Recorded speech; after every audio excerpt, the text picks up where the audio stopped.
अस्सलाम वालेकुम चाचा।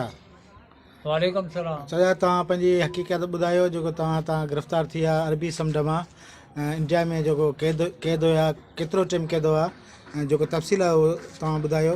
साईं अर्ज़ु इहो आहे त असां जेको तव्हां असांखे पंहिंजे किनारे मां ॿधी वई, असांखे उते विया, असांखे सज़ाऊं कयूं, असांखे बुखूं हुयूं, गॾराणी बोड़ असांखे मिलंदी हुई, 2 गिरा मानी जा लोली में थींदा हुआ ऐं अधु पा चांवरनि जो मिलंदो हो, अधु पा दाल जो मिलंदो हो। असां सां वरी ज़ुल्म हूंदो हो, कॾहिं खाई पेट में ढोक न कयोसीं, कॾहिं सुठो खाधो कोन असांखे मिलियो ऐं इलाजु कोन हूंदो हो, गोरियूं मिलंदियूं हुयूं, का शइ वस्तु असांखे न मिली।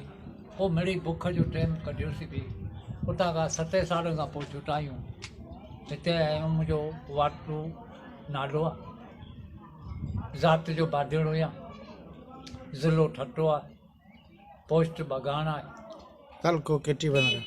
तालुको केटी बदर आहे।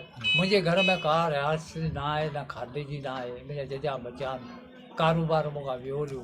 जेल में घणो टाइम थियो चाचा तव्हांखे? 7 साल। 7 साल। जी।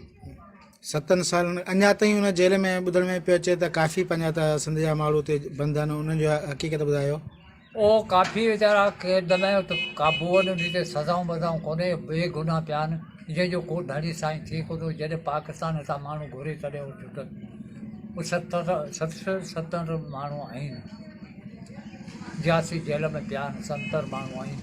कहिड़े जेल में न? 86 जेल में आहिनि, के जतन, के बोरिया आहिनि, के संगारनि, के माछी आहिनि, के पारड़ी आहिनि, कई क़ौमूं त कयूं, बेगुनाह कयूं। साईं जिन खां महिरबानी हुजे त उन माण्हू जो जल्द ज़ामिन खयो वञे, जंहिंजा इलाज कोन्हे, बेगुनाह पिया आहिनि, जंहिंजा पोयां बे आहिनि, कंजा कोन्हे, उन जूं ॿाहूं तरफनि पयूं, कमाइण लाइ कोन्हे, जेको खाइनि वीचारियूं पिननि पयूं।